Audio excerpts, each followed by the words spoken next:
मान्यवर 45 वर्षों के बाद इस सदन को गर्व होना चाहिए, इस सदन को गर्व होना चाहिए कि 45 वर्षों के बाद त्रुचि शिवाजी ने एक बिल प्रस्तुत किया था राज्यसभा में जो पास हुआ, उसका गर्व होना चाहिए आपको। लेकिन आपने उसको पलट दिया जाके लोकसभा में पलट दिया।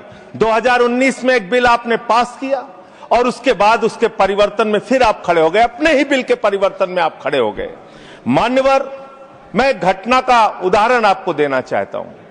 ये किस समाज के लोगों से आप दुश्मनी ले रहे हैं? भगवान श्री राम जब वनवास जा रहे थे मान्यवर, तो उन्होंने नर से कहा आप जाइए, नारी से भी कहा आप जाइए, किन्नर समाज के लोगों से नहीं कहा।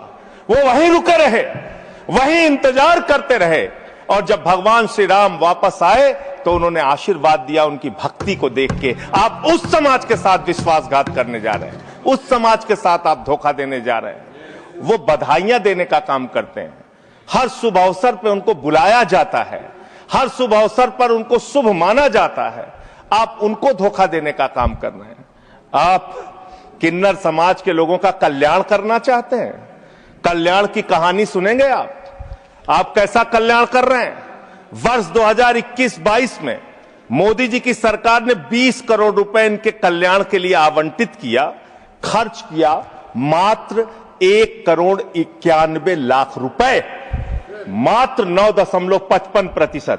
2022-23 में 30 करोड़ रुपए आपने आवंटित किया किन्नर समाज के कल्याण के लिए, खर्च किया मात्र आपने 12 लाख रुपए, 0.4%। वर्ष 2023-24 में वर्ष ऑथेंटिकेट करूंगा नहीं, प्रतिशत में थोड़ा ज्यादा है। हाँ, मैं बता रहा हूं, प्रतिशत गलत कर 0.0 ये समय जो बोला सर मुझे दीजिएगा। जो 2023-24 में आपने आवंटित किया 52.91 करोड़ रुपए और आपने खर्च किया 6.59 करोड़ रुपए, 12.45% मात्र। वर्ष 2024-25 में आपने आवंटित किया 68 करोड़ 46 लाख रुपए और आपने खर्च किया 5 करोड़ 14 लाख रुपए, 7.5%। आपको शर्म आनी चाहिए। पूरे देश के किन्नर समाज के लोग आपके चेहरे पर कालिक लगाने का काम करेंगे। ये विश्वासघात कर रहे हैं आप, ये विश्वासघात कर रहे हैं आप उनके साथ।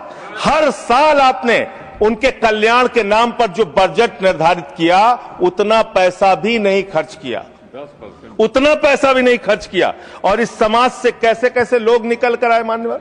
लक्ष्मी नारायण त्रिपाठी, जिन्होंने संयुक्त राष्ट्र में जाके भारत का प्रतिनिधित्व किया, इस समाज से मधु किन्नर निकल के आई, इस समाज से सबनम मौसी निकल के आई जो पहली विधायक बनी मध्य प्रदेश से, इस समाज से आशा किन्नर निकल के आई जो गोरखपुर की मेयर बनी, इस समाज से जयता मंडल निकल के आई जो बंगाल में जज बनी, इसी समाज से गौरी सावंत निकल के आई जो सामाजिक कार्यकर्ता और ट्रांसजेंडर्स के अधिकारों के लिए लड़ाई लड़ने का काम जिन्होंने किया, इसी समाज से मानवी बंदोपाध्याय निकल कर आई और उन्होंने एक कॉलेज की प्रिंसिपल बनने तक वो बनी। मान्यवर, आप किसी के तो सगे हो जाओ, किसी के तो सगे हो जाओ। नौजवानों को आपने धोखा दिया अग्निवीर लाके, किसानों को आपने धोखा दिया, फसल का दाम नहीं देते, 3 काला कानून लेके आए, 750 किसानों ने अपनी शहादत दी।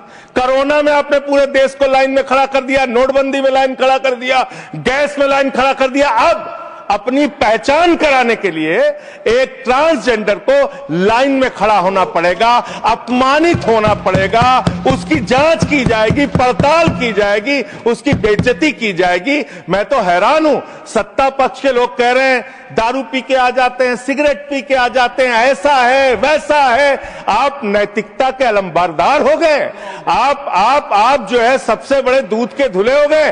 कौन बीजेपी के लोग हैं? आके सामने बोलिए, क्या आप लोग दारू सिगरेट नहीं पीते? क्या आप लोग दारू सिगरेट नहीं पीते? आप इतने बड़े दूध के धुले बन गए। मैं खत्म कर रहा हूं सर, खत्म कर रहा हूं, समाप्त कर रहा हूं सर।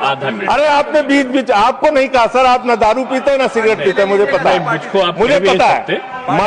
मान्यवर, मैं ये कह रहा हूं कि ऐसे इस सदन में किन्नरों को, किन्नर समाज के लोगों को, ट्रांसजेंडर्स को अपमानित करने का काम लगातार जो किया जा रहा है, ये बंद किया जाए, उनसे कंसल्ट किया जाए और तब सेलेक्ट कमेटी में भेजकर ही इस बिल को पास किया जाए। बहुत बहुत धन्यवाद। बहुत धन्यवाद। नेक्स्ट माननीय सदस्य